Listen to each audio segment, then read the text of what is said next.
Welcome, Pisces. This is Regina from Pacific Tarot, and I pulled for you the High Priestess card on this new moon in Aquarius, the first new moon in Aquarius since Pluto moved into Aquarius at the end of last year. So this is an important place, an important time for you as you are gathering up the fruits of the self-knowledge you've earned through your experiences.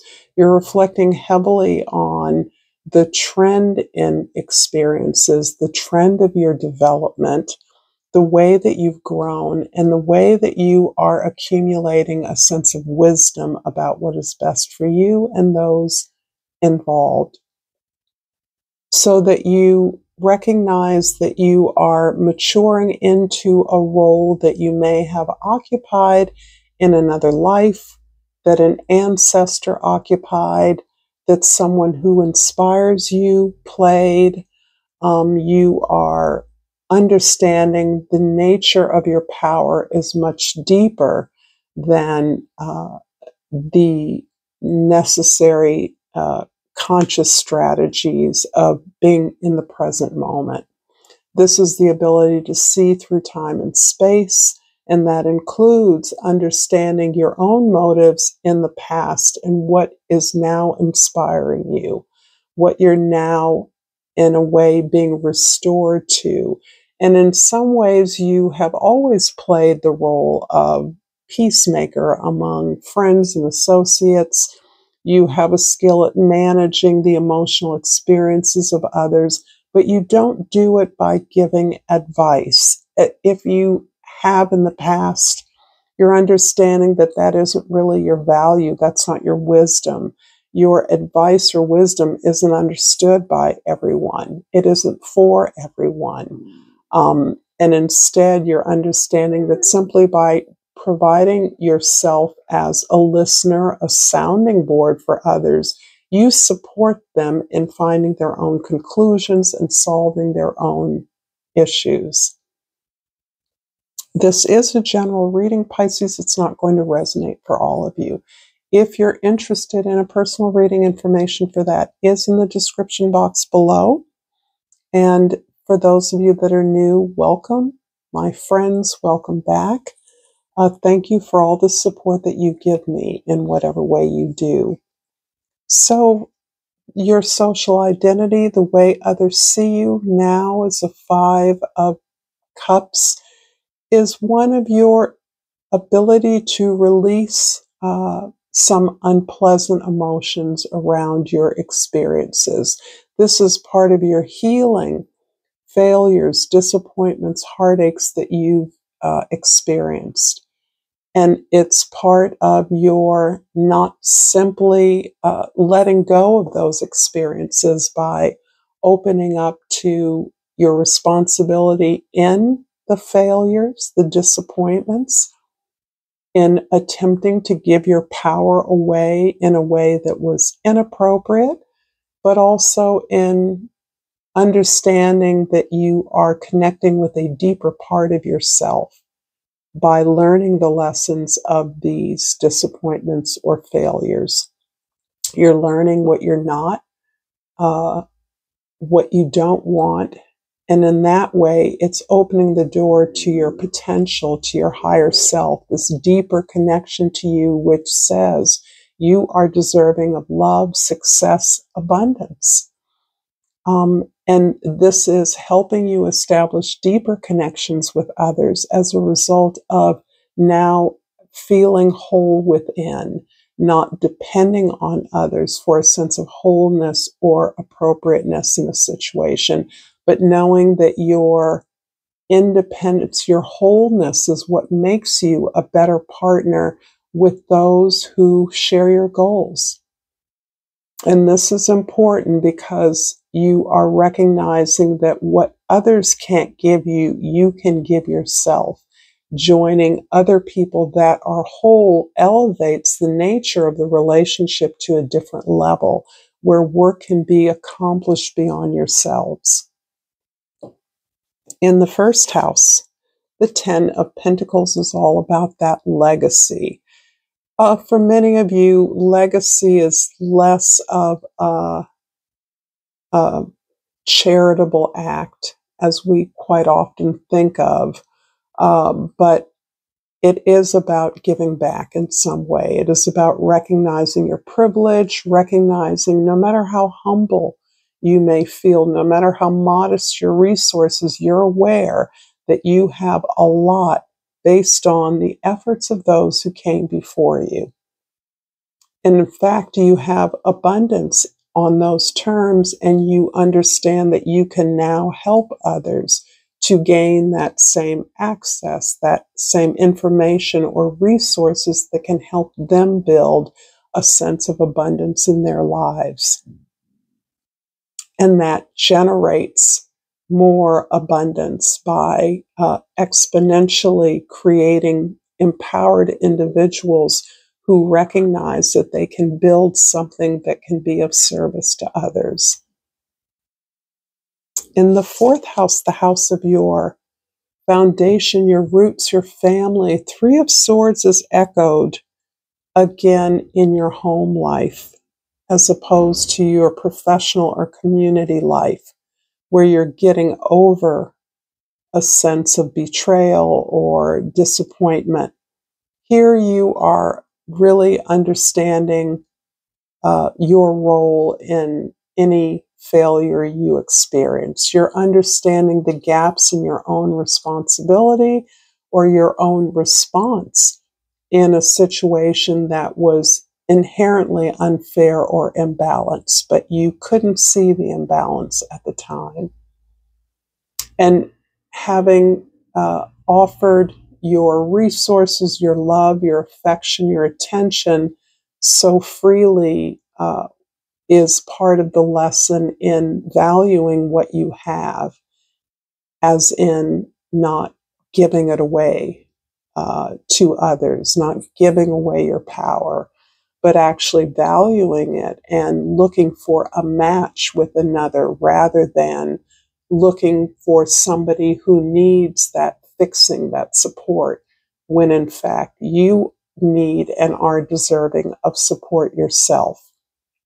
So this is really understanding the nature of the imbalance in the past and how, in fact, you understand with gratitude how this has made you better, how necessary those challenges or struggles were. In the seventh house of significant others, the Nine of Wands. There's a lot of frustration here, and I'm sensing this around a particular relationship, quite possibly a relationship from the past, quite possibly with somebody who had considerable resources, at least on the surface. And that was something that drew you in initially, but your efforts at working through this relationship, building this relationship, creating a healthy relationship have been daunted, have been stalled repeatedly. And so there are many efforts you've made to heal this, to make this better, to approach this, to get something together that haven't worked.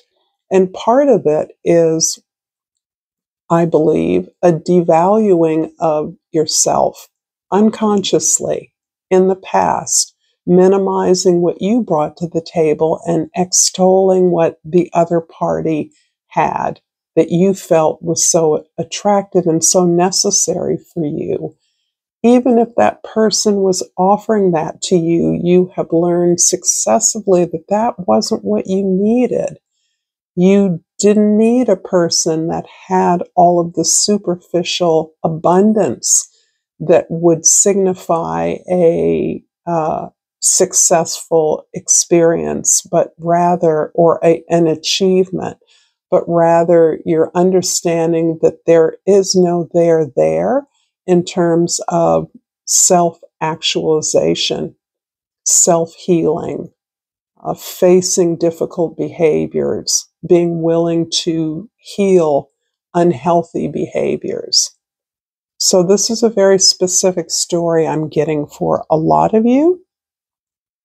If this reading is resonating with you so far, please like this video, share this with others, and subscribe to my channel, Pacific Tarot. It is appreciated, and I've pulled the Perseverance card. And it reads, I know that I can do whatever I set my mind to do.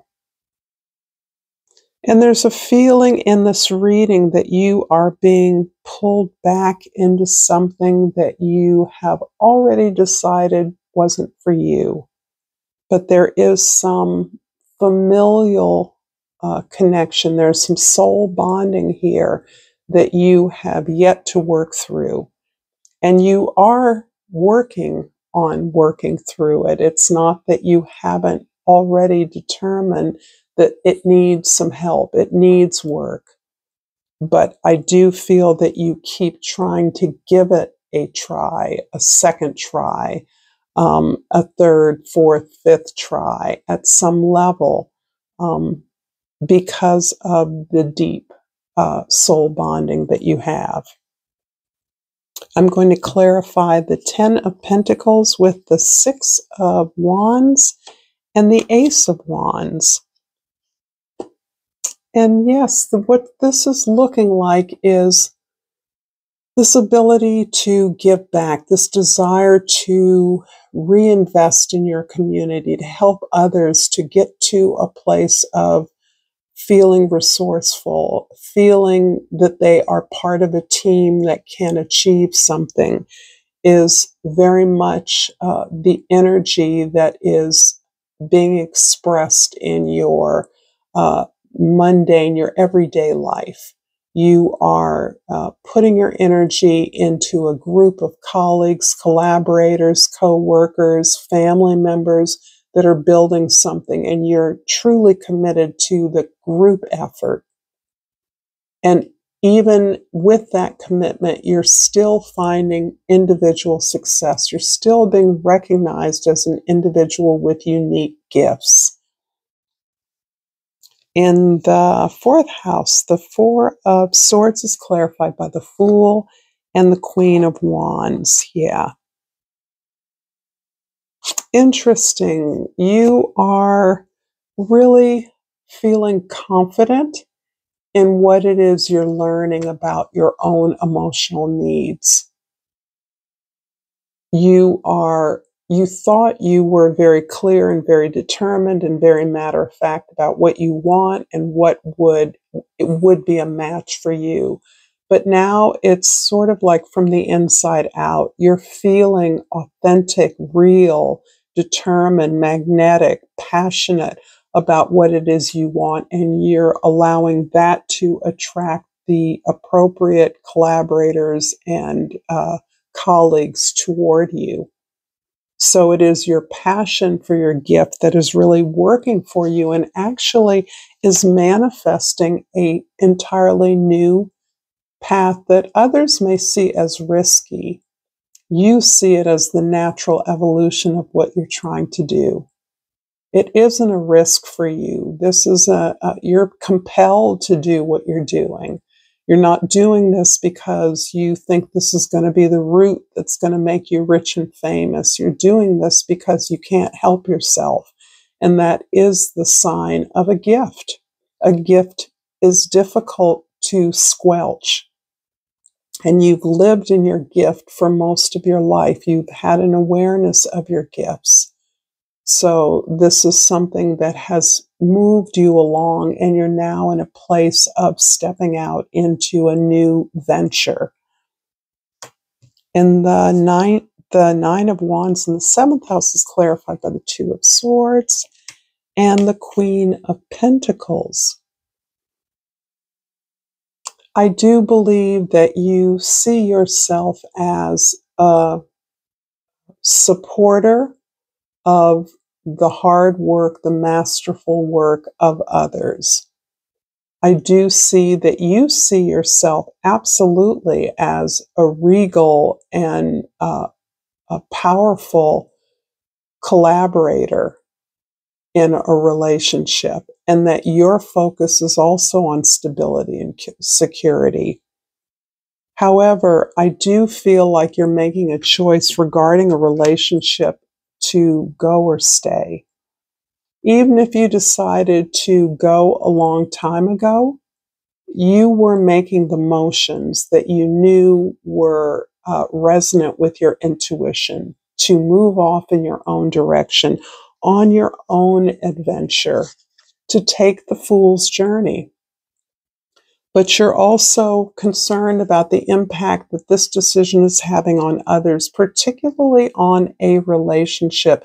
It doesn't have to be a lover. It could be a parent. It could be a sibling. It could be a friend. It could be a boss. But you're aware that now the consequences of your leaving, it's almost as though you're looking at the consequences far beyond the act. You've already left in your heart, your intuition, knowing what's right for you. You already made that decision without even meaning to make it. However, it's as though your spirit, your emotional energies are catching up, and you're aware that you're actually cutting something out of your life in a way that might be more permanent than you wish it were. And it's not because of you, it's because of the other person. The other person is not able to step up and match your energy. They don't have it in them. They don't have the will. They don't have the experience or the history. They've allowed their failures to overtake them and to limit their vision. And in that way, you are knowing that the path you've taken off to move in your own direction is one that is hard.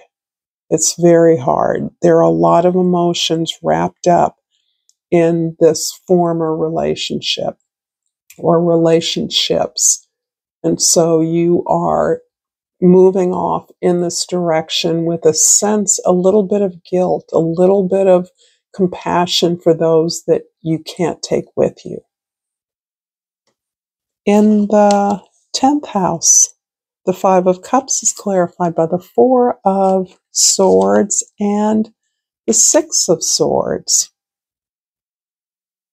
Yeah, there's a lot of emotions here in your separating. I do feel that you have needed a lot of solitude to process the many separations that have occurred to you over the last maybe year or two. You have needed to understand how the changes you've made in your life have changed your relationships, outed many relationships that were not supportive, ones that you always assumed were there for you.